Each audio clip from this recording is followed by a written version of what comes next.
So, here on TV3 now, Pat Kenny Tonight.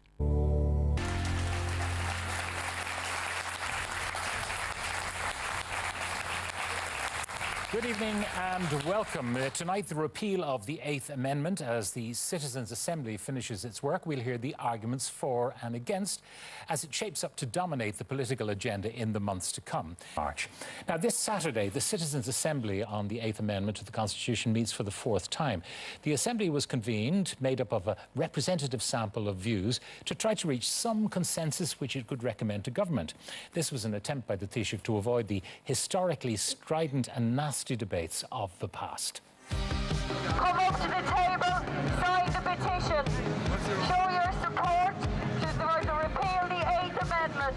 I'd say if it was put to the public, the people of Ireland, you're probably looking at about 80% would be in favour of it. It just goes to show how out of touch the politicians of this country are with the people.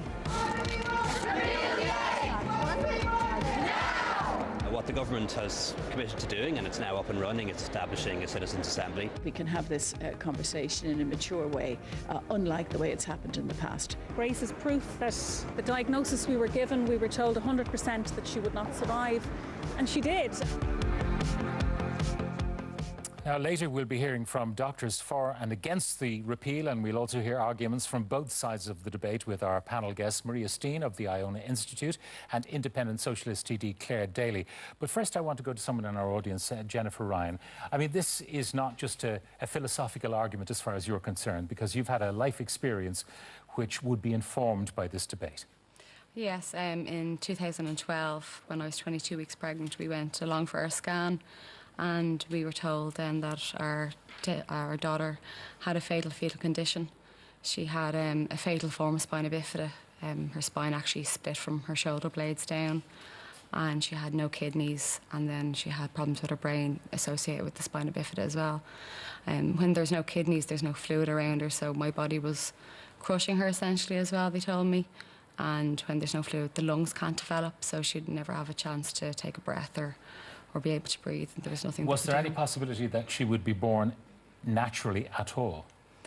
Alive, no. They said it'd be a very slim chance that, given their lack of fluid, that I would potentially damage her and that she would die while. So your decision, how quickly did you come to a course of action? When we found out, we had a few tests done and we had to wait for the results. So we had about 5 days, and we just went off and thought, with the medical information we've been given, what was the best choice for us. And being told that your body isn't actually even protecting your child is very difficult. And we didn't want her to feel any pain. Yeah. And for us, we felt continuing with the pregnancy, she would eventually feel some pain, through. So you decided to have an abortion? Yes. Where did you go? We went to Liverpool Women's Hospital. And did you travel by plane or by boat, by car? Did you bring your own car, or what did you do? Yeah, we got the boat over from Holyhead, and my husband drove up from there because we decided we wanted to bring our daughter home so that we could bury her here in Ireland. How did you feel on that trip? On the way there, and then the procedure, and then on the way back with the tiny body of your baby? It's so isolating, it's so lonely. You're on autopilot, you don't know what. You just need your supports around you, and you don't have that, and you're leaving your hospital and your family and your country and going somewhere you don't know the medical team you're going to, and you have no friendly face to go to, and it was just the two of us, and it was very upsetting. That Liverpool, the staff there are fantastic, and they just were so wonderful and so comforting and understanding, but it just wasn't home. What do the medical people in Ireland say to you? We know they can't conduct a termination, they can't even recommend to go to a particular hospital. You've got to kind of ferret out that information yourself under the law. But were they supportive of your decision? Yes. Yes, they said when we got the diagnosis, they said you have 2 options. You can continue and we'll scan you weekly for a heartbeat, and if her heart stops, then we'll induce you then, or else you can travel. So that's when we're sent off to have a think about it, and when we told them the decision, they were able to give us our scans and stuff to send over. What was your reflection on the Irish Health Service, the HSE, knowing that you were doing something that you felt was the absolute right thing to do for yourself, but that the HSE could not help you, your own doctors could not help you? It was, you knew they couldn't do anything. They were totally tied, but they were so sympathetic to what they were having to tell you as well, that these are your options, and neither option is going to bring your baby home alive with you, and it's just supporting you through that, I suppose. Was it expensive, the whole trip? I mean, you had to get the boat, you had to drive there and pay for the procedure and get back. It cost us around €3,000. Did you have that money? We had just been recently engaged, so we had been saving for our wedding, so that's how we had it. But we were fortunate that we had been saving for that. Yeah. Otherwise, before this happened to you, were you madly pro-choice, or were you pro-life, or did you have any thought-out view at all on this subject? I suppose it didn't really come into my line of thought previously to this. I had never been personally affected, and that's why I got on board with TFMR Ireland, because it is something that has affected me personally, and that's why I speak for women and families who've suffered a fatal fetal abnormality. So you want other people to have the choice in Ireland that you only had? Yes. Outside the jurisdiction? Yes. All right, Jennifer, thank you very much. TFMR's termination for medical reasons. And we want to thank Jennifer for her contribution, a very difficult personal experience that you've been through. So thank you for sharing it with us. We have a number of people on both sides of this argument.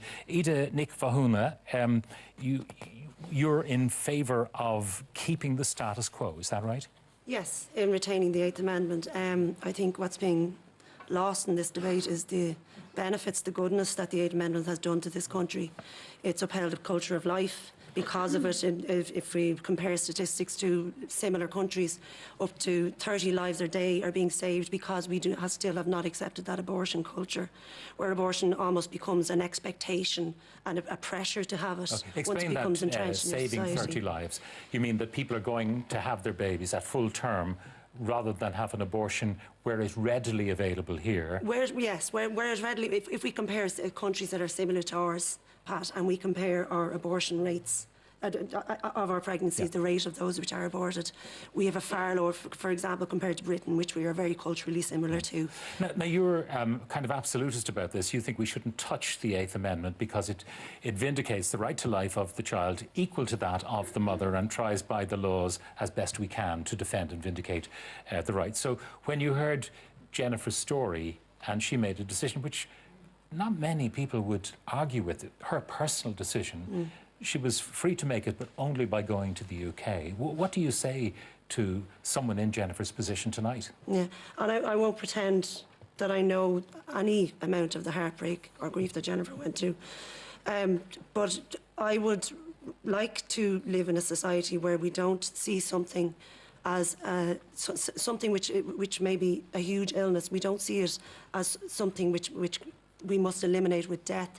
It's something that we should try and progress on, try and find cures for, try and actually improve to make our future, to make our entire lives better. Even in the impossibility of Jennifer's situation, that there was never going to be a life. I think what we have to acknowledge here, Pat, is that there is absolutely no condition in the world where a doctor can say for 100% that this child will not survive this pregnancy, that they will be born dead, and that therefore you may as well just have an abortion now. Because I think that it's a huge misinformation going around about children in these conditions, that they've been written off as dead already and that their lives are not living.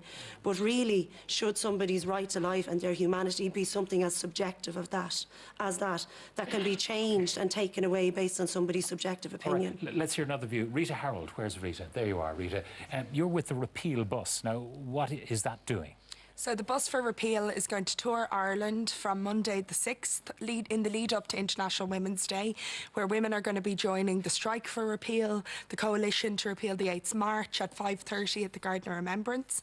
And what we're doing on the bus is obviously campaigning for an immediate referendum to repeal the 8th, to fully repeal the 8th, not to tinker around the edges, not to make it possible for women who Enda Kenny would approve of their abortions to be able to have abortions, but to remove the legal obstacles which force 10 women a day, many in particular and difficult circumstances, as Jennifer has outlined, and many in other circumstances that don't need to be detailed.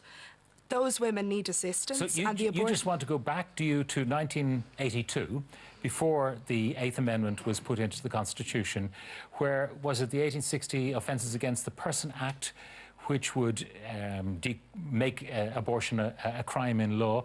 Or what do you want? I mean, because there will be some legislation put in place in the wake of any repeal, won't there? So if the Eighth Amendment were to be repealed tomorrow, the Protection of Life During Pregnancy Act would still stand. That Act makes what we are doing in terms of directly assisting women to access the abortion pills, mifepristone and misoprostol, through the doctor-run website, womenonweb.org, illegal. In other words, abortion would still be illegal if we repeal the Eighth. What we need then is pro-choice legislation.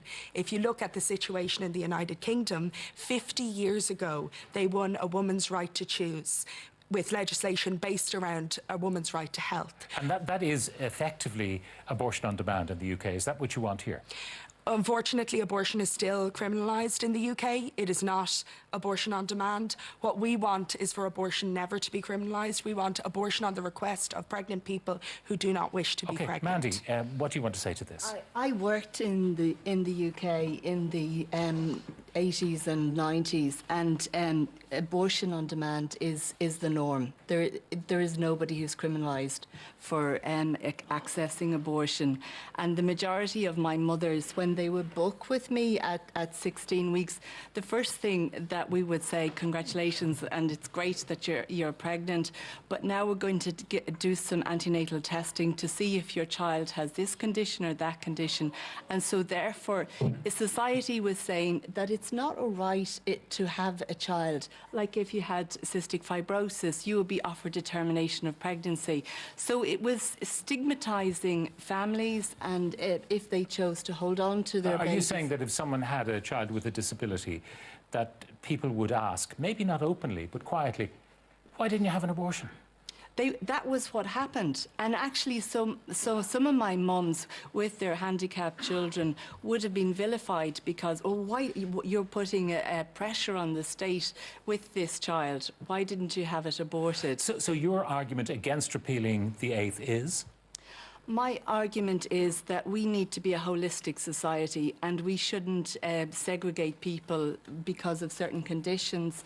And I think that as a society, I think we need to be able to look at the bigger debate and look at the bigger picture and the other options and the effects that abortion has on women down the road.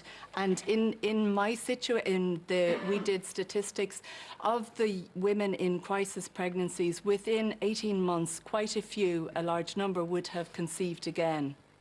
All right, Ailish Ryan of Trade Union Coalition to Repeal the Eighth. What's your view on this? What sort of an issue is it for the trade union movement? Well, I suppose the reason trade unions campaign for the repeal of the Eighth Amendment is because the reality is that the Eighth Amendment doesn't prevent women in Ireland from having abortions. It prevents lower income and working class and migrant women from having abortions. It's a completely hypocritical situation. What you're saying, have money, will travel. Exactly. I mean, Jennifer just told us about how, you know, she was lucky enough to have €3,000 in the bank account, which made her horrendous situation minimally more easier.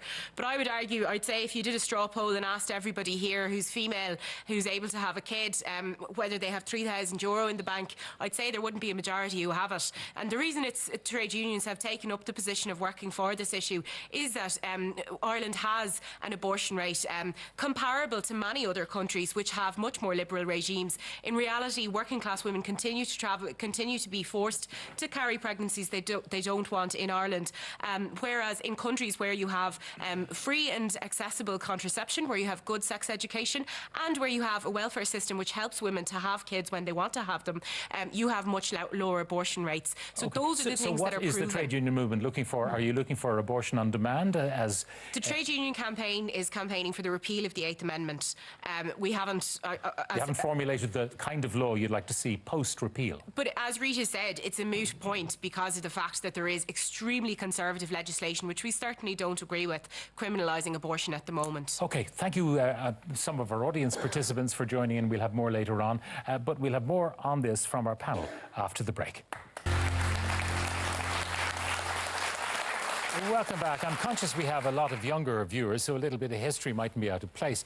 In 1983, following a passionate and strident debate, the people of Ireland voted yes to a new amendment to the Constitution. Now, this gave the child in the womb the same right to life as the mother who carries that child. And the state undertook, as far as practicable, that was the word they used, to defend and vindicate that right. Now, since then, we've had a number of referendums, one protecting the right of the mother to travel abroad for abortions, as thousands do every year, the other providing for the right to abortion information. Now, Ireland has come under fire from EU and UN human rights bodies for what they call cruel, inhuman and degrading treatment of women. Then in 2013, the Protection of Life During Pregnancy Act was signed into law to allow for abortion when the life of the mother was at risk. But after all this time, are we any closer to a clear decision on abortion? Will we listen to the advice of the 99 members of the Citizens' Assembly? And do you wonder, how would we vote in another referendum? As momentum builds on both sides of the argument, Maria Steen of the Iona Institute is with me, and independent socialist TD Clare Daly is also here. Maria, do you feel you're trying to push a boulder uphill, that there's a consensus growing to repeal the 8th? I don't think so, Pat. But it's interesting when you talk about the Citizens' Assembly and about the various campaigns and so on. There is the sense out there that the Citizens' Assembly is a foregone conclusion. And I think that's a very worrying thing from the point of view of democracy. I think both Clare and I would criticise the Citizens' Assembly, but for different reasons, obviously. I think that the idea of putting a question to the majority to vote away the rights of a vulnerable minority is inherently problematic. I mean, many people... It does happen, as you know. In Britain, 52% voted for Brexit, leaving 48%. Almost half the people deeply unhappy. There's a massive difference. You know what I'm saying. And in America, no, but I mean, the winner... the idea of voting a human right out of a constitution is unprecedented in this country. And I mean, most people will say, you know, well, we live in a democracy. Why not let the people decide? The problem with that is we live in a democracy, and the majority gets to decide the rules simply by virtue of being the majority. And in most cases, that is absolutely fine. But there are times, if you are an individual or a vulnerable minority, then the decision of the majority can feel like tyranny. And because there are times when the majority want to do something to a minority, a vulnerable minority, that is wrong. And the only defence that vulnerable minority has against the majority is a device that is inherently anti-majoritarian, or what we call a fundamental human right. In 1983, it was put there. The people put it there. The people can take it out. It was put there to protect... Now, we all have the right to life. That was always there. The Constitution merely acknowledges the right to life, as, by the way, do the very many UN treaties and conventions, including the Convention on the Rights of the Child, which the committee you mentioned is supposed to be under the auspices of that convention. And that talks about the right to life of the child, and a child is defined as a human being under the age of 18 years. Now, and that's what the fundamental question comes down to. Okay. Is the child in a womb a human being? And if not, what is it? Okay, but the amendment in 1983 was, if you like, belt and braces. If that right to life was always there, what happened in 83 was to define... Well, because of the movement around the world that was increasingly legalising abortion right around, and of course our nearest neighbours culturally and geographically were doing that. And so it was with that in mind. But basically what it came down to, and you said it in the introduction there, was that it gave equal rights to the mother and child. Okay. Now, what is wrong with that, I think the interesting point is that the actual insertion of the clause arose as a result of the pro-life amendment campaign. The backdrop at the time was that abortion was already illegal in Ireland, and there was a movement watching what was happening in America and other jurisdictions that to be sure there'd never be Irish abortion, we'd have this clause. So on the grounds of abysmal failure alone, I think there's an urgent need to repeal the 8th, because it didn't, of course, stop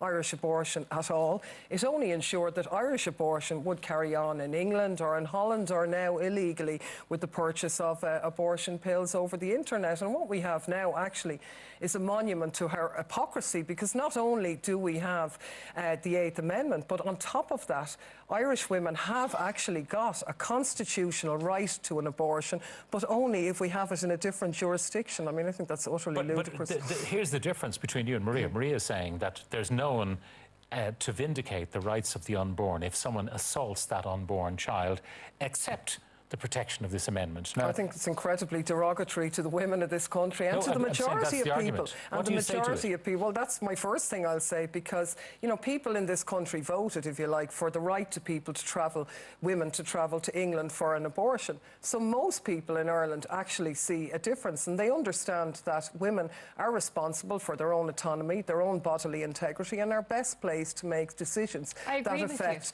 their bodies. I agree with you. That's really, in essence, the whole point is it's a separate body, Claire. We have a right to autonomy over our bodies. But the point is, and I've been pregnant with 4 children, that child inside my womb moves separately to me. I have no control over him or her. He or she has a separate body. And that's where there's a difference between us. You have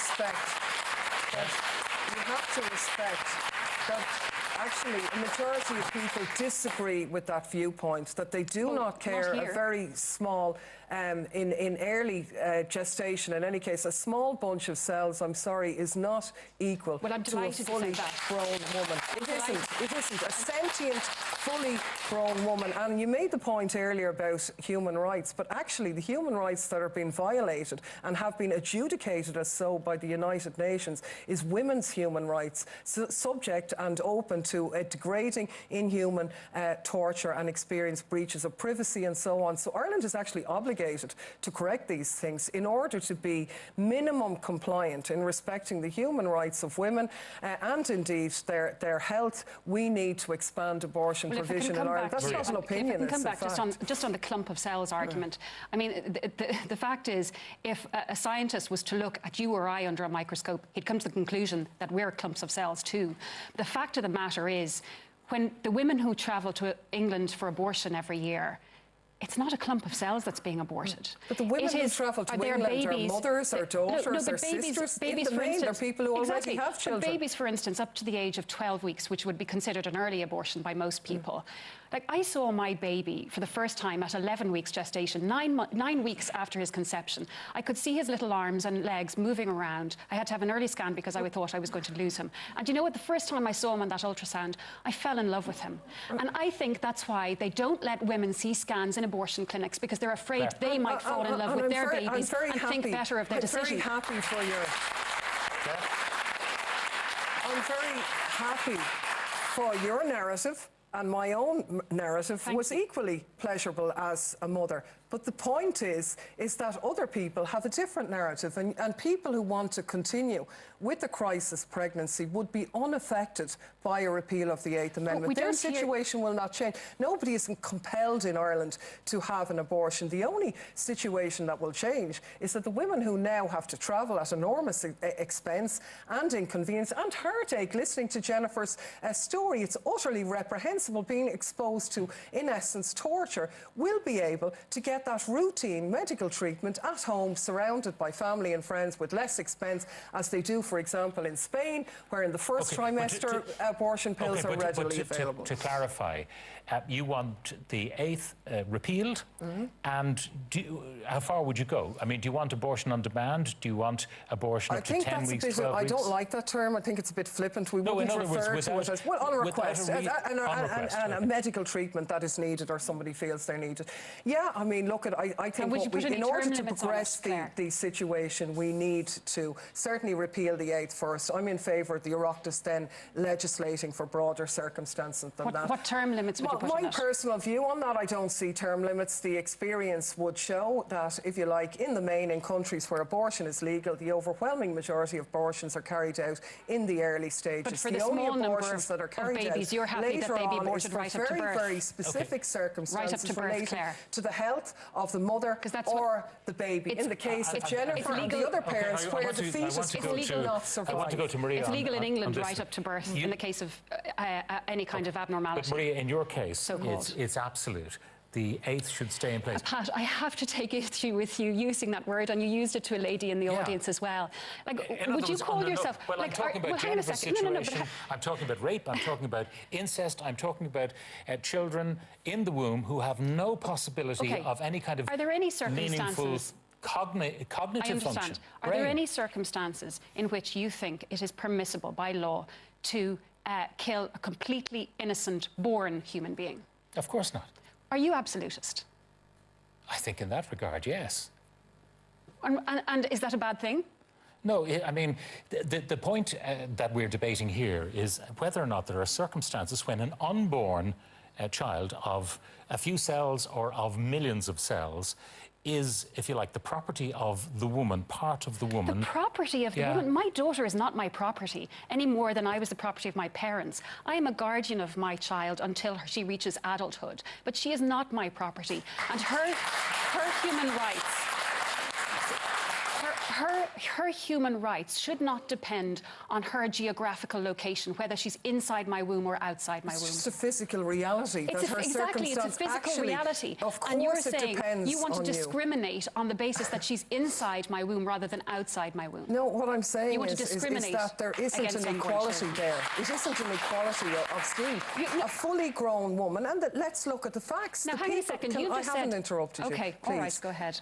The people who have, and the women who have abortions, are in the main the women who have children. They're your mothers, or sisters, or friends, or daughters. I know. And they know what's best for them. There are a whole range of reasons why women may choose them. It may be the right choice for some person, not the others, but it is their choice because it's part of their body.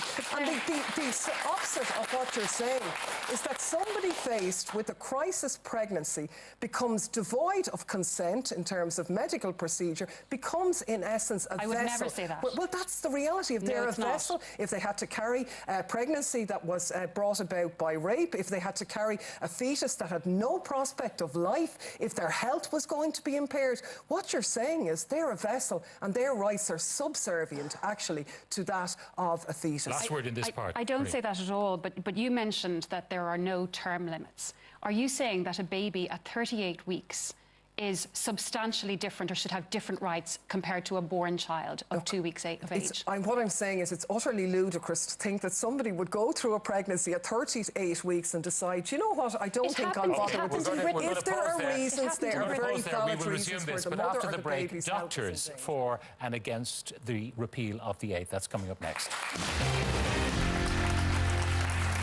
Welcome back. Who do we trust with the health of a pregnant woman? Some doctors say the 8th Amendment makes no difference to their work and that they don't need lawyers to tell them how to do their jobs. Others argue that their hands are sometimes tied by the law.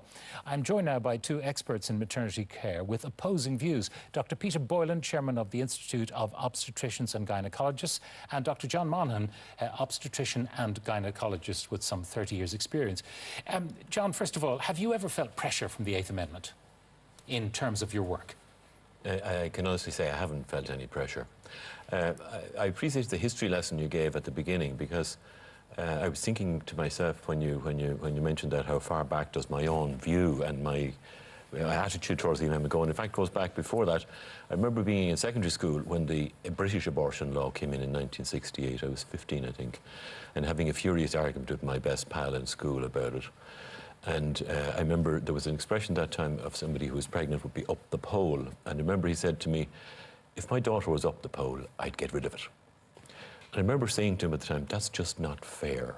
You know, from okay, so your view is... It was an unfair... It's a long-standing view. Yes. Peter, your view, you would have been similar to John at the beginning of your career.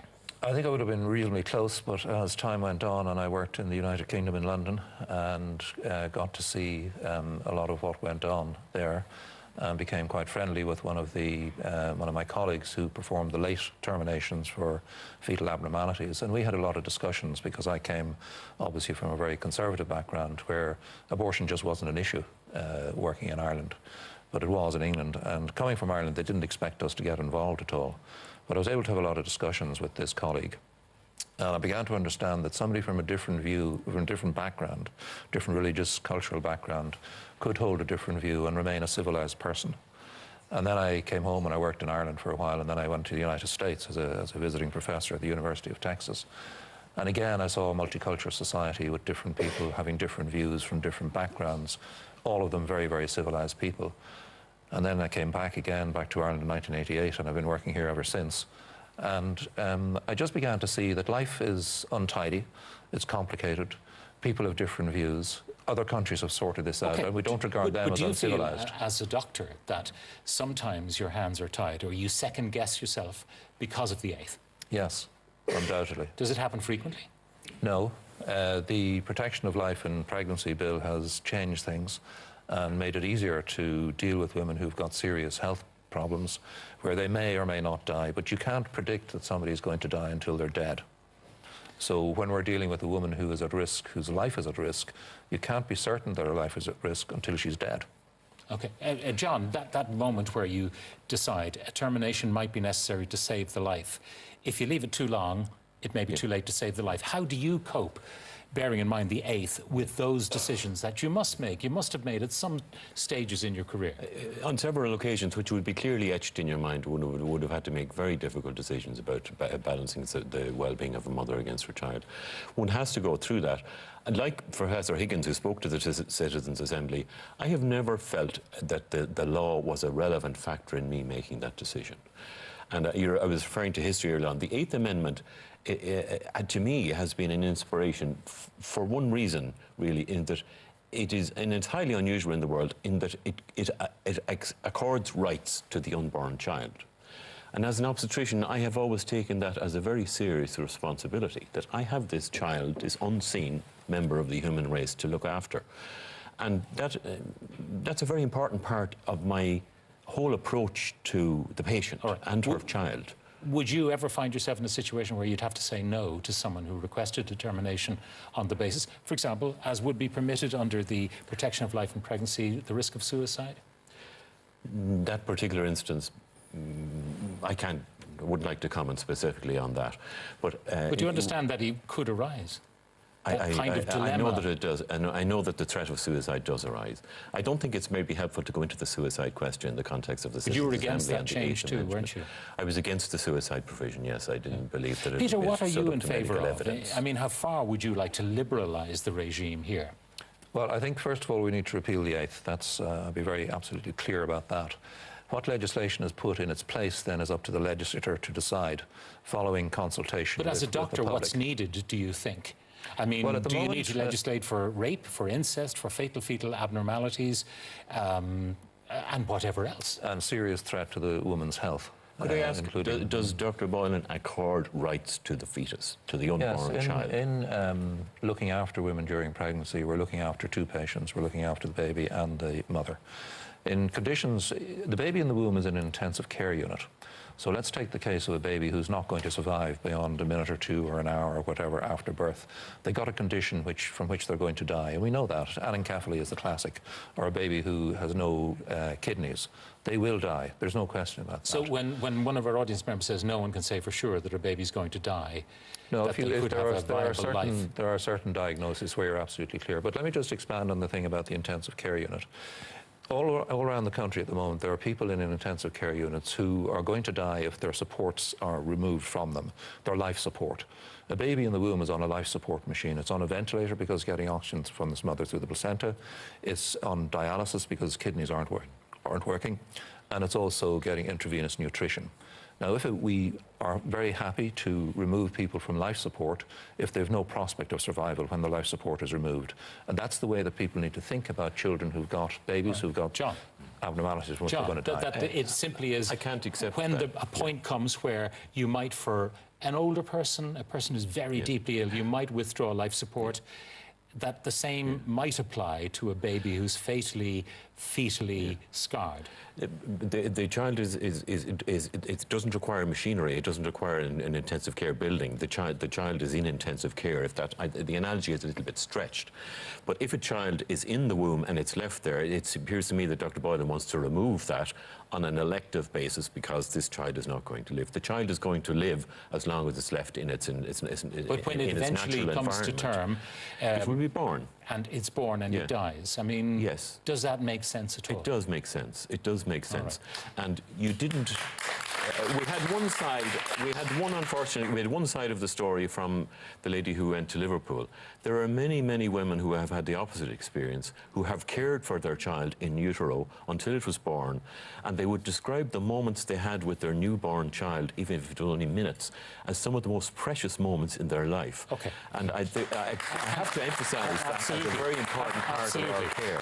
And I'm sure there are people whose hearts are broken equally when they see the inevitability of the outcome that they had not wished for. Maria Steen, the medical argument that Peter made, you know, we do from time to time withdraw life support from an older person who's not going to make it. So sometimes it might be appropriate in the case of fatal fetal abnormality to withdraw the life support of the baby in the womb.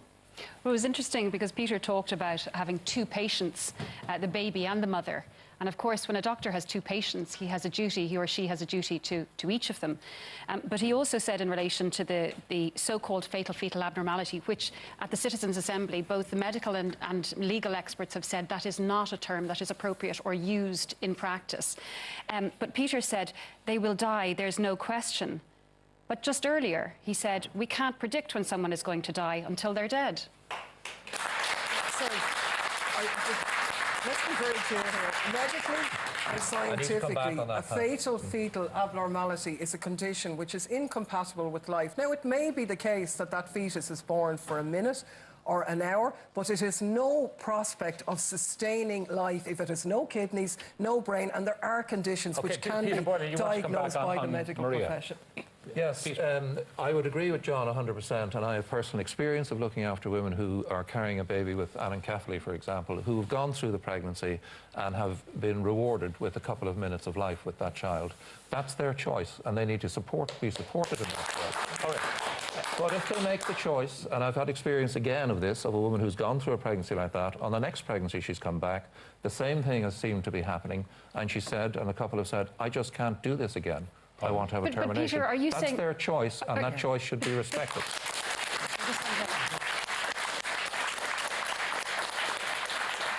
Peter, you've acknowledged as a doctor you have two patients. Are you saying you are happy to directly and intentionally kill one of those patients?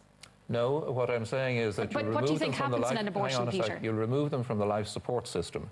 And now, how do you do that? By lethal injection? What we induce women at, say, 36, 37, 38 weeks. Yeah. That's exactly the same thing. We remove them from the environment. Okay. And what do you do with them afterwards, Peter? I want to try and conclude this. What do you do with them afterwards? I think this is important, actually, because Peter is saying, as a surgeon, he is happy to bring the end to a life of a child. What he was actually trying to do was deal empathetically I'm sure Peter can speak for himself with people, but there is a broader debate here. There's people in the audience who have lost much wanted children as a result of having a diagnosis of fatal fetal abnormality, who you are severely disrespecting here. We will have more debates on this as we get the Citizens' Assembly verdict and so on, and see what the Oireachtas does. But one question for each of you. Politically, do you think you can win this? I asked you at the beginning, were you pushing a boulder up a hill? Do you think you can win this, retain the 8th?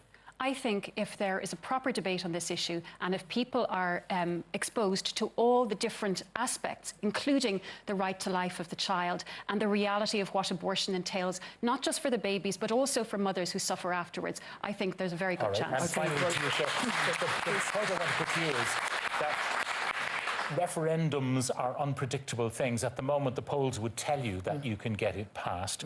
After another strident and noisy debate, those numbers may change. So are you being premature or maybe over-ambitious in looking simply to repeal the 8th with nothing in its place? No, I think we've witnessed a sea change in the attitudes of people. I've noticed it even in the Oireachtas. People maybe who had a previously fixed view have been exposed to the human realities of Ireland's abortion. You think you can win? And absolutely. I think a referendum is inevitable. All right. I think it will we have to leave it. We've run out of time. Remember, if you want to be part of our studio audience any week, you can apply online, tv3.ie/take part, or email us on audience@tv3.ie. I'll be back, News Talk, at 9 in the morning. But from all of us here at TV3, thank you for watching and good night.